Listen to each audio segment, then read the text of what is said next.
Të nderuar teleshikues, jemi në këtë sesion të ri të intervistës në A2 CNN. I ftuari për sonte është Janusz Bugajski. Përshëndetje zoti Bugajski, faleminderit që pranuat ftesën për këtë intervistë. Mirëmbrëma e faleminderit që më ftuat.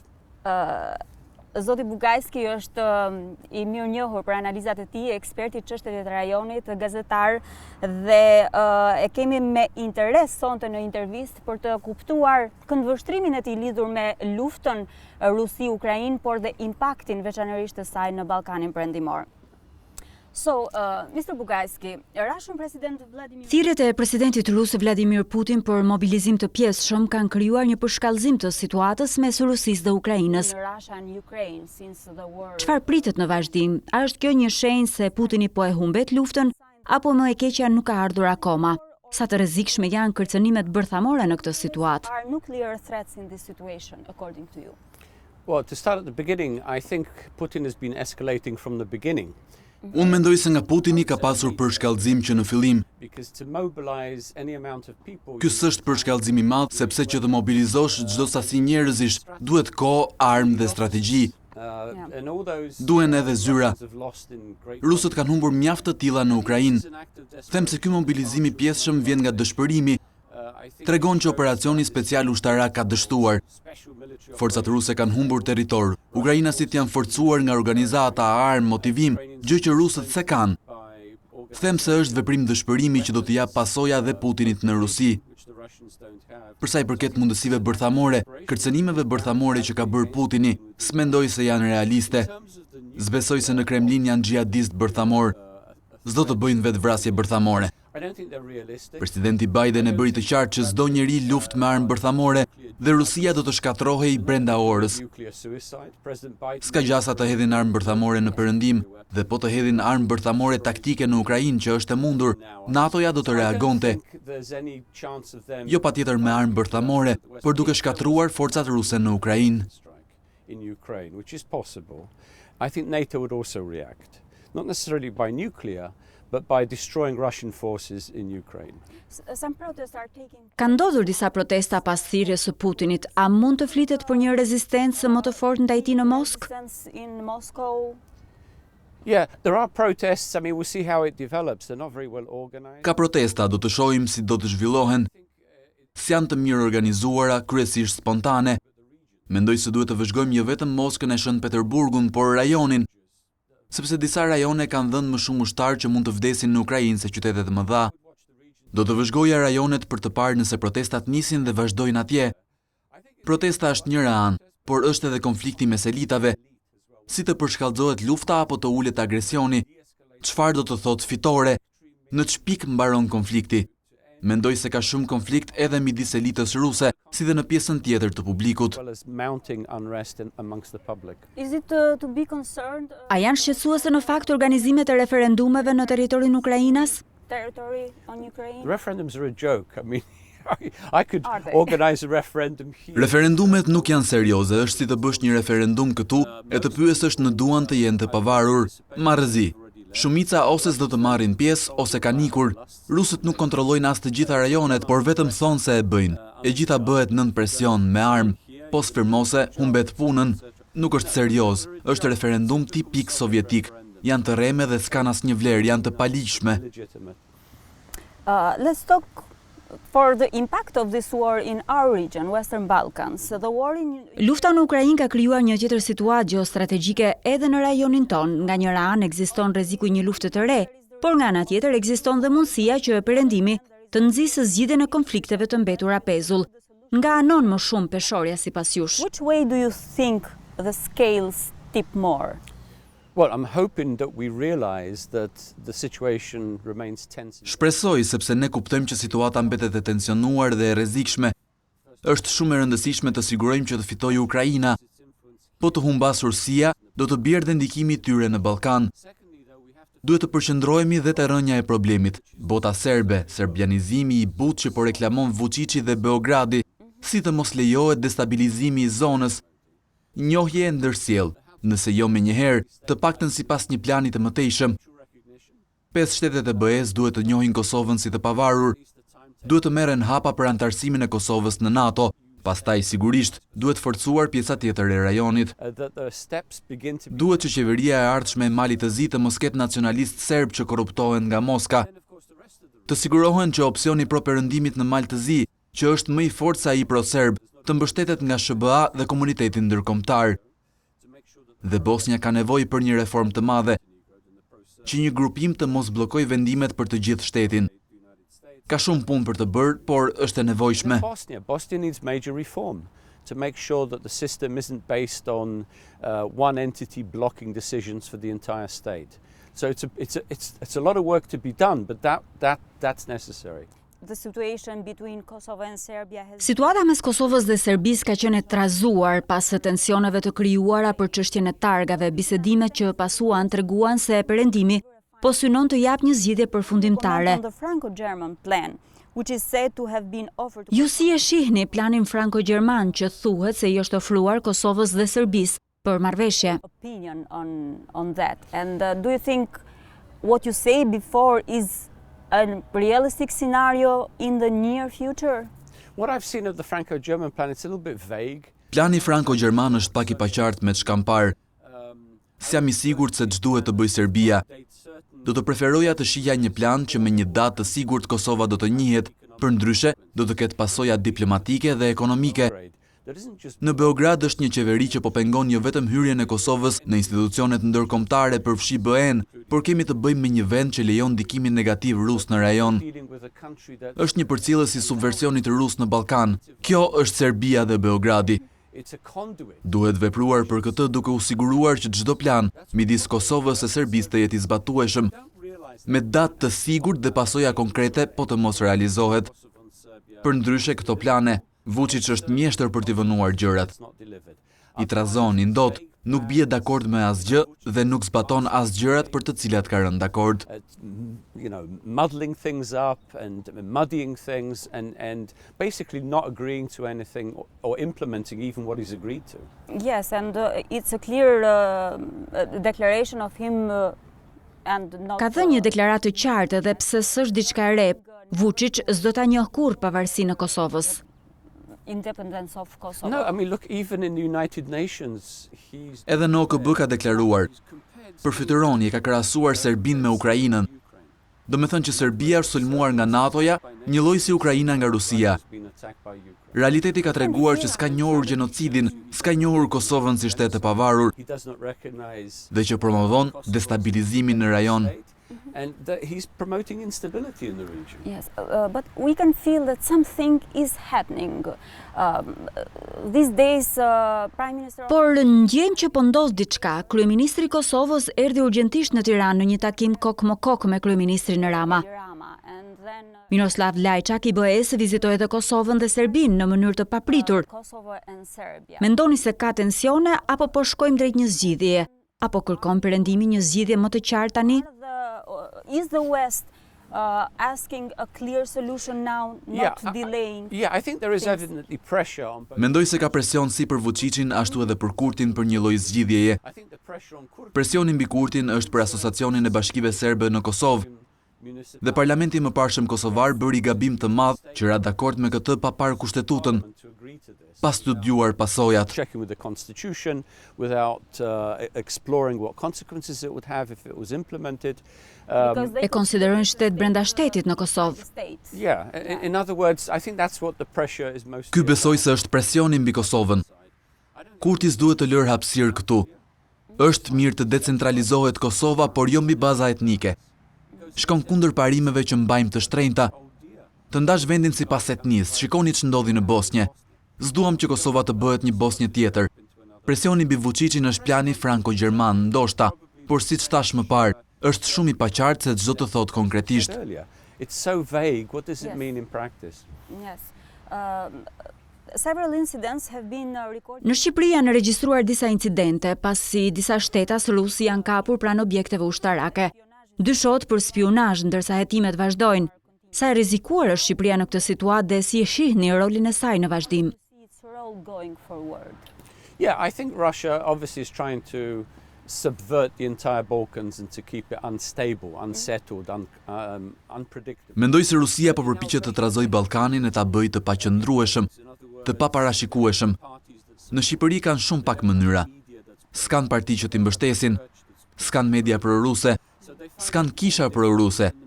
E kanë të vështirë. Shumica e shqiptarëve mbështet Ukrainën në sulmin e Rusisë. Duan të tregojnë me incidentin e Gramscit që ka ende akses, që mund t'i destabilizojnë gjërat, që mund të hapin telashe. Është një mesazh për qeverinë shqiptare që Rusia është ende e pranishme, ndaj duhet të bëjnë kujdes e të mos kalojnë saqe, të bëjnë marrëveshje me Serbinë. Do të donin shumë që Serbia e Shqipëria të bëjnë marrëveshje për Kosovën. Make some deal with Serbia. Russia would love for Albania and Serbia to make some deal to divide up Kosovo. Yes, and the Albanian Prime Minister. Kryeministri shqiptar Edi Rama ka folur shpesh në mediat e huaja kohë të fundit, duke u kërkuar që të mos bëjnë presion ndaj Serbisë dhe presidentit të saj Aleksandar Vučić për vendosjen e sanksioneve ndaj Rusisë. Reagimi vjen pas afrimit më shumë mes tyre në kuadër të nismës së Ballkanit të hapur. Ju si e komentoni këtë nismë dhe qëndrimet e Edi Ramës ndaj Vučić? Nuk jam dakord me këtë. Nëse do të jetë antare e BE-s, Serbia duhet të ndjek normat e BE-s për sa i përket politikës së jashtme. Si vendet e tjera të Ballkanit. Shqipëria ka vënë sanksione, Mali i Zi gjithashtu. Nëse s'vendos sanksione, tregon që janë përcjellës i Rusisë. Ka ndikim nga ushtria ruse, nga shërbimi sekret rus, dezinformim, ndikim negativ në kisha. Çdo gjë që eksporton Rusia si subversion negativ në këtë rajon, kalon nëpërmjet Serbisë. Edhe me Republikën Srpska. Nëse do të jetë në një vijim me kushtet e BE-s, Serbia duhet i vendos sanksionet. So no, to be in line with EU conditions, Serbia has to impose those sanctions. Yes, you said earlier that Russia Tha që Rusia do t'i pëlqente shumë marrëdhëniet e mira mes Shqipërisë dhe Serbisë. Si e përshkruani nismën e Ballkanit të hapur, qëndrimin e Ramës ndaj Vučićit? Open Balkan Initiative and this attitude of Edi Rama towards Vučić. Yeah, I'm not a supporter of open Balkans. I think it's we've already have let's say mechanisms, Central European Free Trade Association. Si jam mbështetës i Ballkanit të hapur. Kemi pasur mekanizma të tilla që mund të përdoren si cefta. Pse të krijohet një superstrukturë e re? Për çfarë? Të krijohet më shumë ndikim serb? Për të lejuar më shumë ndikim rus në rajon? Jam dakord me Kosovën dhe Malin e Zi që s'duan të bashkohen. Pse t'i bashkohen një asocimi që dominohet nga Beogradi? Problemi në anën tjetër është që mund të kthehet në zëvendësues të antarësimit në BE. Një nga vendet e BE-s mund të thotë që keni bashkimin tuaj ekonomik, pse doni të bashkoheni BE-s? Mund të jetë një tjetër shfaqësim.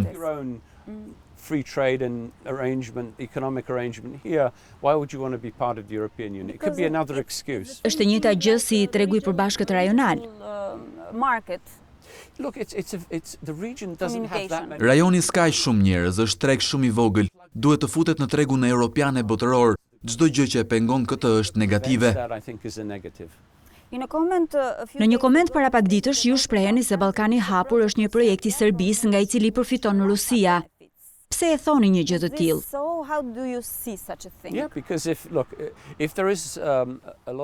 Po të ketë shumë energji ekonomike dhe ndikime të tjera nëpërmjet Serbisë, nëse Serbia injekton nëpërmjet Ballkanit të hapur, vetëm sa ushqen ndikimin rus, jep mundësi që Rusia të përhap kontaktet ekonomike, korrupsionin politik, dezinformimin e shumë gjëra. Ballkani i hapur ka përkrahje në Washingtonit zyrtar. Edhe Varheli, zyrtari i lartë i Bashkimit Evropian, ka qenë i pranishëm në takimet e kësaj nisme. Pse ndodh kjo? A duhet të ndryshojnë qasja ata, apo kjo nismë që nxit qarkullimin e mallrave dhe njerëzve i shërben në fakt pajtimit mes shqiptarëve dhe serbëve? Them se është gabim. Po të bashkëpunojnë, mendojnë se s'do të luftojnë, ky është thelbi. Problemi është se këto bashkëpunime heqin vëmendjen nga ajo që duhet bërë. Folëm pak më parë për këtë, zgjidhjet që duhen arritur. Kjo ndihmon Vučićin e të tjerët të heqin vëmendjen nga thelbi i vërtet i problemeve në rajon. Ndonjëherë politika e SBA dhe BE ndjek ndikimin afatshkurtër, jo atë afatgjatë. Këtë mendoj se po bëjnë me Ballkanin e hapur. Nuk shohin ndikimin negativ të kësaj marrëveshjeje në rajon. The reconciliation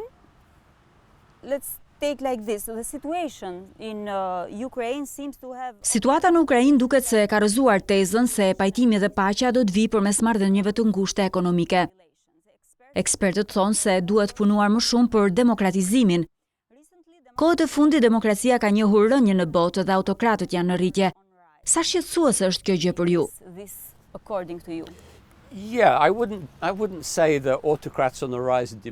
S'do të thosha që thjesht po rriten autokratët dhe po bie demokracia, se kështu duket pak e thjeshtëzuar. Po të shohësh ç'po ndodh në Iran, që ka qenë diktaturë e mbyllur për shumë vite, gratë po zgjohen më në fund dhe po thonë që kjo shoqëri ka diçka që nuk shkon dhe duhet kthyer barazia gjinore, demokracia.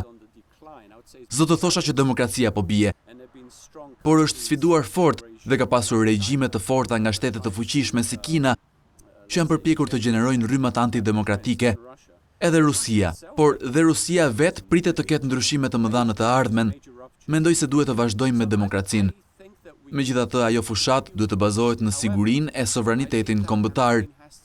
Nëse një vend mendon se i është shkelur sovraniteti, vendimmarrja nga forcat e jashtme, mund ta kufizojë demokracinë edhe më shumë. Është një ekuilibër midis sovranitetit, sigurisë dhe demokracisë që duhet ta zgjidhim. So I think there's a balance between sovereignty, security and democracy that we have to try and figure out.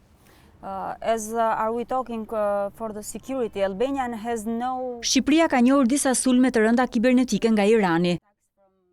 A mendoni se ka vepruar mirë me ndërprerjen e marrëdhënieve diplomatike me Teheranin?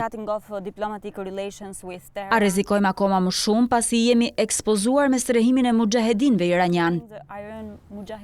No, absolutely correct decision by Albania. I think Albania was very brave to do it. I think other countries should follow the lead. Jo, mendoj se është një vendim i drejtë nga Shqipëria. Shqipëria tregoi guxim që duhet ta ndjekin dhe të tjerët.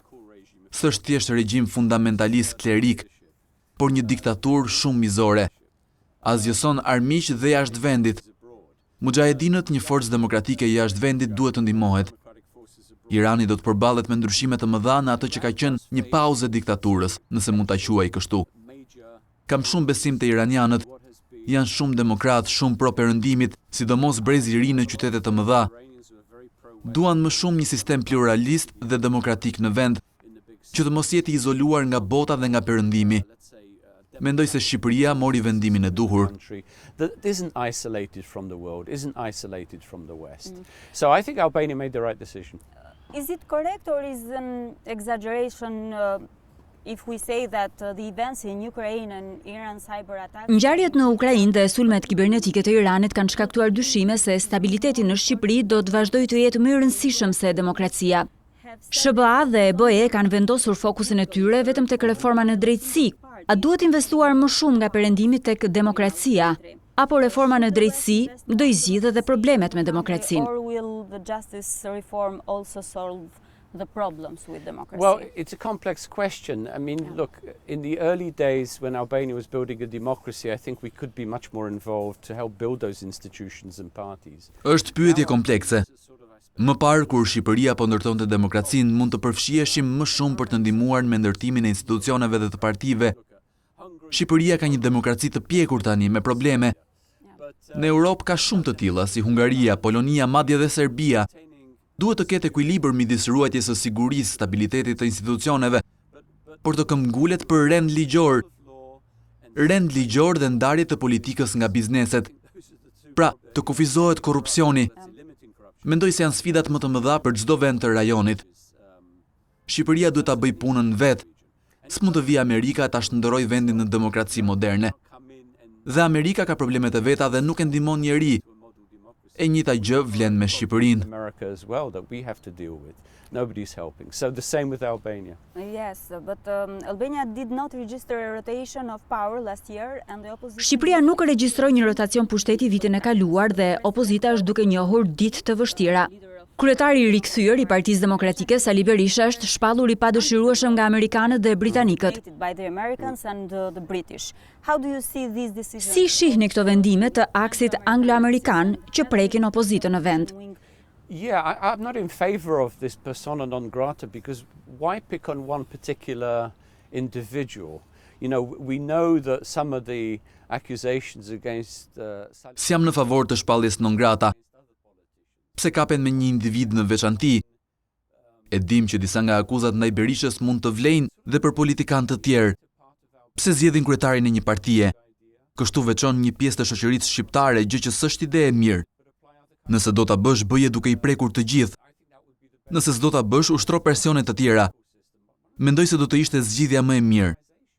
Për sa i përket sistemit politik shqiptar, një nga dy problemet ka qenë polarizimi i madh midis dy partive. Bojkotimi i zgjedhjeve i parlamentit. Dua të shoh një udhëheqje të re që të dalë brenda Partisë Demokratike, që ta bëj konkurruese, më të besueshme për të krijuar një Shqipëri të re, që më shumë shen nga e ardhmja se nga e shkuara. Një pjesë e problemit është se kanë ngecur pak, diçka duhet të lëviz. And I think part of the problem with both parties is I think they're a little bit stuck. You know, there's something has to move. On these 30 years, corruption and... Në 30 vite demokraci, korrupsioni dhe krimi organizuar mbetën problemet kryesore. Shqipëria duket se ka hyrë në një fazë ngërçi ku qeveria, dhe pse akuzuar për skandale, vazhdon të qeverisë e pashqetësuar, ndërsa opozita është teje të dobët. Si mund të dilet nga kjo situatë dhe çfarë sugjeroni ju për të gjithë aktorët dhe faktorët? Look, I've got nothing against older people. I'm older person. S'kam asgjë kundër të vjetërve. Jam i vjetër vetë, por politika shqiptare duhet të ketë një rigjallërim. Ka shumë shqiptar të talentuar, jo vetëm në biznes, por dhe në politik, në sektorin e qytetarisë. Dua të shoh më shumë veprimtari nga rinia, të ndërtojmë parti që shohin në të ardhmen, jo në të shkuarën. Let's say parties that look towards the future, not towards the past. Mr. Bugajski, to close this interview, in your point of view, Sipas pikpamjes suaj, Ballkani Perëndimor rrezikon të përfshihet në luftë ose në ndonjë konflikt madhor? Duhet të kemi frikë nga situata që ndodh rreth nesh?